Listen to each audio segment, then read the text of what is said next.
Hi, it's James from Tabletop Gaming Guild, and today I'm going to show you how to play Scream, Campers vs. Creatures by Bezier Games. And this is going to be a 2 to 5 player game, which you're going to be trying to score the lowest amount of points by the end of the third round. Let's go ahead down to the table here, and I'm going to show you how to play Scream, Campers vs. Creatures.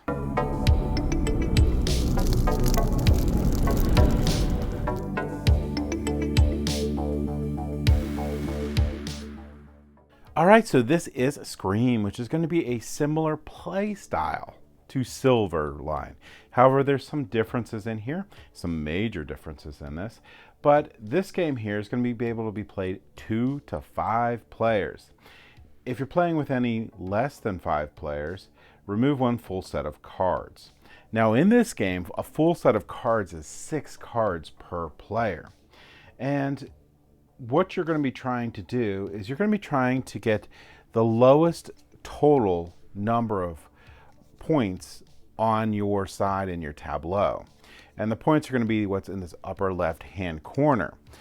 And if you can do that, then you're going to score the least at the end of the round.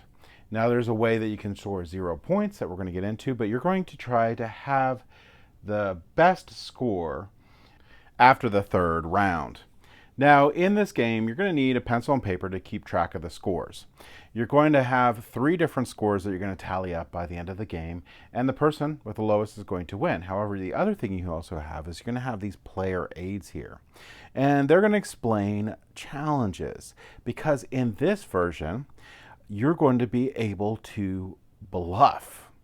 And you can do challenges in a couple different ways, and whether they're successful or unsuccessful, what happens.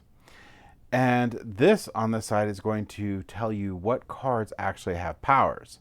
So cards 1 through 4 do not, because they're very low cards, and all these other ones do. So you're going to have a player aid. You're going to give 1 to each player. Then you're going to shuffle up this deck. You're going to take 1 card face up, and then you're going to give each player 5 cards face down. Now you might be used to where you will only look at 2 of these cards.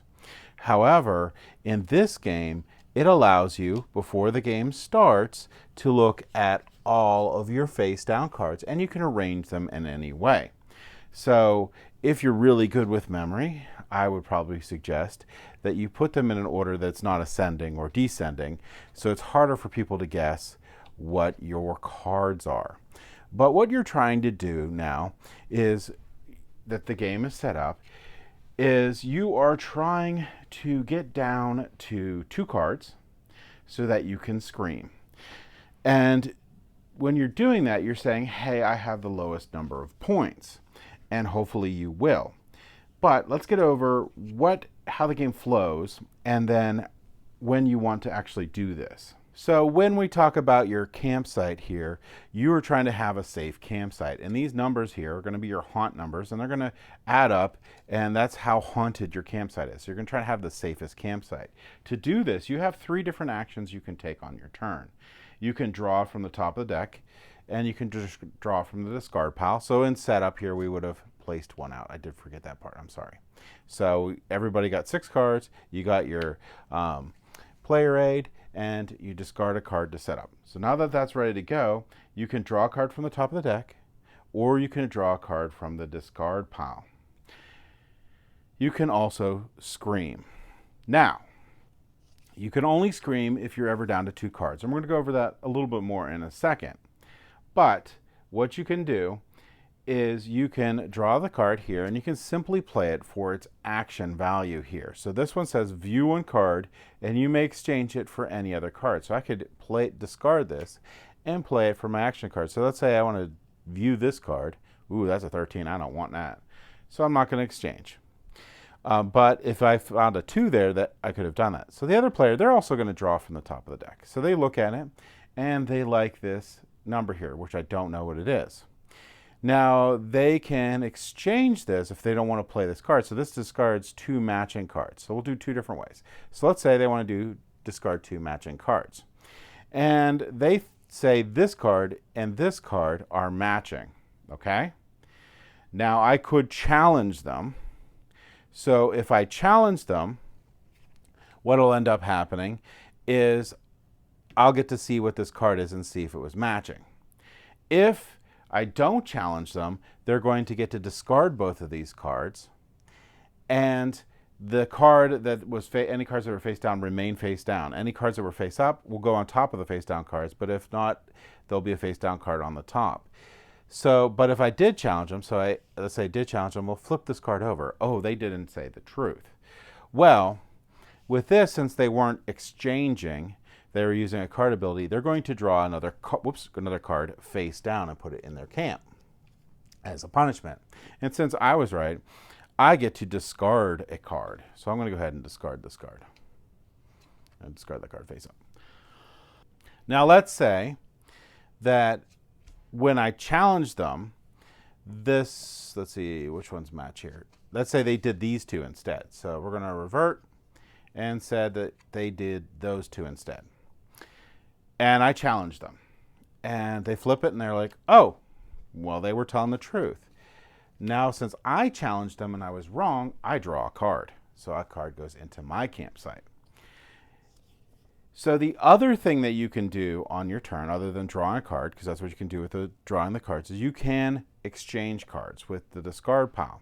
So I can take this 8 and I can exchange it with 1 or more. If I exchange it with 1, that's fine. But if I exchange it with more, then we can do the same sort of bluffing challenge. Now with this one, if I'm proven that I am not telling the truth and I'm bluffing, I get this card in addition to keeping the other ones I had. Where if I was correct, I get to discard these 2 cards and gain this card just like normal, and the other player will have to draw a card. So that's basically how the challenges work. Now we're going to continue on through there, and there's 2 different ways this game can end. One way the game can end is we end with no cards to draw. So if we get here and there's no cards to draw, the game will end. We're going to add up our points, and the person with the lowest points is going to technically win that round. But that's it. You're going to add up your scores and put it on the sheet. We're going to talk about starting the next round in a second, because the other thing you can do to end a round is scream. So if we get to the point, let's say we're in the game state where this is where we're at. So this player here is down to 2 cards. Now on my turn, I can do my actions like normal, or for an entire action, for my entire turn, I can scream. And what ends up happening there is that I'm going to win.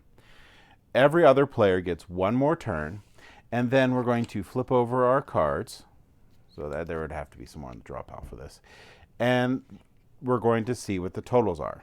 So this player here has 20 and I have 19, very close. So with this, I've won, so I get 0 points. So I don't get 19 points because points are bad, because I screamed and I was right. However, if we have a state like this, where they had 10 and I had 19 and I was wrong, everyone adds up their points as normal, except for the person that did the scream, since they weren't the lowest, has to add 10 plus their numbers to their score. And that's it for how a round works. How do you do the next round? Well, the camper with the lowest score on the round goes first for the next round. In case of a tie, the lowest scoring camper to the left of the previous starting camper goes first. And you're going to go over this for 3 rounds until the end of the 3rd round. And the person with the least points at the end of the 3rd round is the winner. If there is a tie, though, the camper with the lowest score in the final round wins. If there's still a tie, the camper with the lowest score in the previous round wins, and so on. If there's still a tie in all rounds, play another round and add that score to your total to determine the winner. So that's going to be how you play Scream. Now, the next thing we're going to do is I went over the fact that you have some abilities here. Well, there's a bunch in here. And if you remember in the silver line, they had different cards, sets had different abilities. Well, in this one, they come out with these little expansions here. So this one here is the expansion called a quiet card. And this one here can exchanges all the 2s that are in the deck, and this gives 2s an ability. And this says if face up in your campground, you may not scream. So it's a negative ability 2 card. So that's as an interesting twist. But other ones here, like this 5 here, says view any one card. So that doesn't have to be yours. It could be any card in any camp. And we have, let's get the 6 here. So 6, view any 2 cards. Then we have the 7. The 7 is one of the bluffing cards that you have to, that you can challenge. So other than the challenges I said, you can bluff with a 7. So with the 7, it says I can use one of my face down abilities. I don't show people what my face down ability is, but I can say what it does. And if they don't believe me, they can challenge me, and it goes the same way. So if they're correct, my ability doesn't take off, and they get to discard a card. But if they're incorrect, my ability goes off, and I get to do the ability. So you could challenge with the 7s in there. Then we also have these 8s. So the 8s here, discard 1 card with a value lower than 8. And again, this can be an interesting ability you can use at any turn. Discard 1 card that matches any face-up card. And discard 2 cards with more matching cards. This one here is also another way, like I explained it before, that you can get into bluffing. Then we have the 11. So the 11 here, exchange 1 card for any other card. And we have a 12 here and a 13. So let's see, here's a 12. The 12 here, view 1 card and you may exchange it for any other card. And the 13 is give the top deck, draw deck card to any camper face down. And that's the different cards in here and different abilities in here and how you play Scream. If you like what we do, please like and subscribe. It really helps us out a lot and helps us get more videos out for you and all that fun stuff. And I hope that you have learned a fun game to play with your friends and family. But for now, thank you for watching.